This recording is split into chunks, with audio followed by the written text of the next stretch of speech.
Director కొట్టాలి బాబు.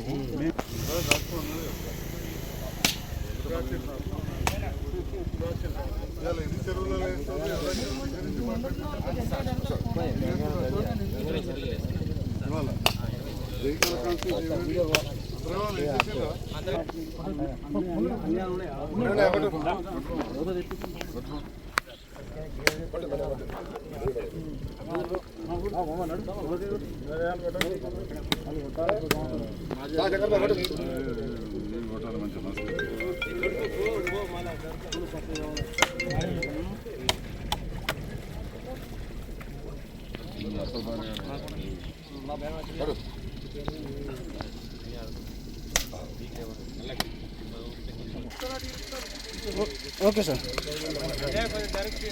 పట్టుకోండి sir sir చూడండి మేడం.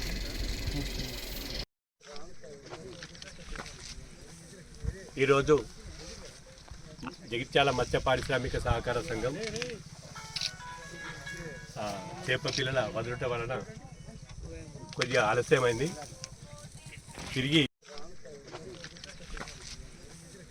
ఈరోజు జగిత్యాల మత్స్య పారిశ్రామిక సహకార సంఘం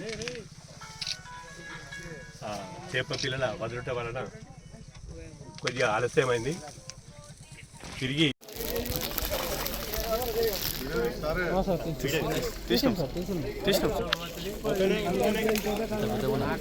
నీకే కనిపించాయి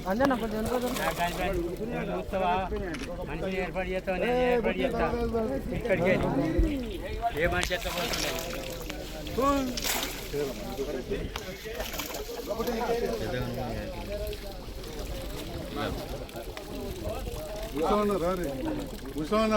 ఒక స్టెప్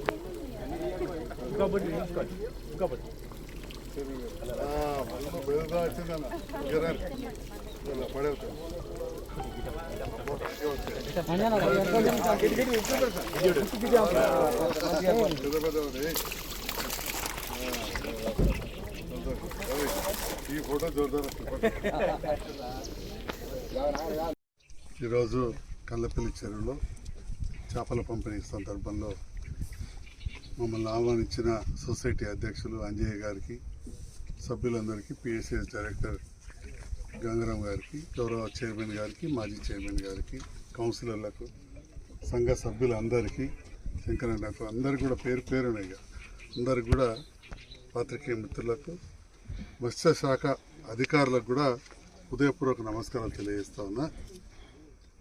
మనందరం కూడా ప్రజాప్రతినిధులం కావచ్చు, దాంతోపాటుగా మాజీ ప్రజాప్రతినిధులైనా, సొసైటీ సభ్యులైనా, సంఘ సభ్యులు, బాధ్యులు అందరం కూడా ప్రజల కోసం పనిచేసాము. దాంట్లో భాగంగా ఏ పథకాలు అయితే ఉంటాయో అవి అభివృద్ధి కావచ్చు, సంక్షేమ పథకాలు కావచ్చు, అవి ప్రజలకు అందే విధంగా, ప్రజల డబ్బులు ప్రజలకు అందే విధంగా మనం చూడాల్సిన బాధ్యత మన మీద ఉంటుంది. దాంట్లో భాగంగా ఇవాళ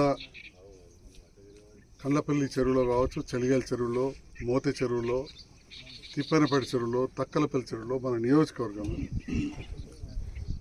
ఈ మత్స్య కార్మికులు, మత్స్య పరిశ్రమ మీద జీవనోపాధి పొందే వాళ్ళు చెరువులో చేపలు ఏదైతే వేస్తూ ఉంటారో అందులో ఈ ముఖ్యమైన చెరువులు మిగిలిపోయి ఉండే రకరకాల కారణాలు. మన సంఘ సభ్యులు, మన అధ్యక్షులు అందరూ కూడా వచ్చి నాకు చెప్పగానే డిప్యూటీ డైరెక్టర్ గారితో, డైరెక్టర్ గారితో, ఇక్కడ మన జిల్లా అధికారులతో మాట్లాడి మరి యాప్ క్లోజ్ అయిందంటే కరెక్ట్ కాదు, ఎందుకంటే అది కొంత ఎక్కడో అధికారుల నిర్లక్ష్యం వల్ల జరిగింది తప్ప ప్రభుత్వం నిధులు మంజూరు చేసింది. తప్పకుండా చేయాలైనా కానీ ఈరోజు యాప్ ఓపెన్ చేసి మన జగిత్యాల జిల్లాలో దాదాపు 20 చెరువులు, అందులో ముఖ్య కల్లపల్లి చెరువు, మోతి చెరువు, ఉపాలపు చెరువు, చలిగల చెరువు, తక్కలపల్లి చెరువులో కూడా ఈరోజు వేస్తున్నందుకు నేను అధికారులకు కూడా హృదయపూర్వక ధన్యవాదాలు తెలియజేస్తాను. ఏ పనైనా కానీ మనం మన నిబద్ధతతో చేయాల్సిన అవసరం ఉంటుంది. ఇంతకుముందే గౌరవ మున్సిపల్ చైర్మన్ గారు, మాజీ చైర్మన్ గారు మేము వెళ్ళాం. అంతకుముందు ఎంపీడీ గారు కూడా వచ్చాను. మీకు ఎదురుగా కనబడుతుంది నంబర్పేట గుట్ట. అక్కడ నగరవనం అని ఒక ప్రాజెక్ట్ తయారు చేస్తున్నాం. ఆ గుట్ట మీద రోడ్ వేయడము, జంగల్ చెడిపోకుండా 120 ఎకరాలకు ఫెన్సింగ్ చేసుడు, పైన వాచ్ టవర్, అక్కడ చెరువు తవ్వడం, ఇవన్నీ కార్యక్రమాలు చేస్తాం. ఇంతకుముందు డిఎఫ్ఓ గారు అన్నారట, రాష్ట్రంలో ఎక్కడ కూడా ఇంత ప్రోగ్రెస్ లేదు, మరి మీ దగ్గరనే ఎందుకు బాగా జరిగింది, వేరే కాడ కాలేదంటే డిఎఫ్ఓ గారు చెప్పారట. మా ఎమ్మెల్యే గారు దీన్ని వెనకాల పడుతున్నారు. ఇది చాలామంది మరి మీరు చూసుకుంటారు. ఇదే అంబార్పేట వెంకటేశ్వర స్వామి గుట్టకు, గంగాబాద్కు, వెనకబాద్కు బ్రహ్మాండంగా చేస్తున్నాం. ఇంకా కూడా చేసేది ఉన్నది. అక్కడ ఈ కార్యక్రమాలు చేసాం. అట్లా ఇదొక బాధ్యత. మీరు నన్ను గెలిపించారు.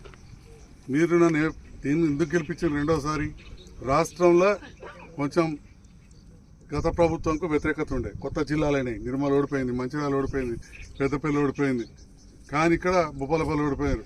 కానీ ఇక్కడ నన్ను గెలిపించారు. మీకు ఒక విశ్వాసం, మా సంజయ్ డాక్టర్ అనేటువంటి పనిచేస్తాడని. మరి ఆ విశ్వాసాన్ని నేను నిలబెట్టుకోవాలి. మా తోటి నాయకులు ఉన్నారు, మా కౌన్సిలర్స్ కావచ్చు, ఇప్పుడు సొసైటీ సభ్యులు కావచ్చు, చైర్మన్, వైస్ చైర్మన్, ఎంతోమంది నా విజయంలో మీరు అందరూ కూడా నాకు సహకరించిన సందర్భంలో ఈ ప్రభుత్వంతో కలిసి మెలిసి ఉండి రోజు కొట్లాడితే కాదు, కొట్లాడేటప్పుడు కొట్లాడాలి. కానీ ఇంకా 4 ఏళ్ళు ఉన్నది, ప్రజలు ఎన్నుకున్న ప్రభుత్వం ఉన్నది రేవంత్ రెడ్డి గారి నేతృత్వంలో. మరి గత ప్రభుత్వంలో ఉన్న స్కీములు కూడా ఎవ్వీ ఆగద్దు, వాటికి తోడుగా అదనంగా జరగాలి అనే ఆలోచనతోటి గత ప్రభుత్వంలో స్కీములు లైక్ కళ్యాణ లక్ష్మి కావచ్చు, ముఖ్యమంత్రి సైనిక చెక్కులు కావచ్చు, ఇలా చేప పిల్లలు వేసే కార్యక్రమం కావచ్చు, ఇంకా కొత్త పథకాలు ఇట్లాంటివి నేను చెప్పిన నగరం లాంటి అడవుల అభివృద్ధి, దాంతోపాటుగా తమ్ముడు ఇప్పుడు చెప్పినట్టు గల్ఫ్ ప్రాంతంలో మన వాళ్ళు చాలామంది ఉంటారు. దాంట్లో మన గల్ఫ్లో మన మత్స్య పారిశ్రామికులు కూడా ఇక్కడ సరి అయిన ఉపాధి లేక అక్కడ పోయిన వాళ్ళు ఉంటారు. మనకు సొసైటీ ఉంది.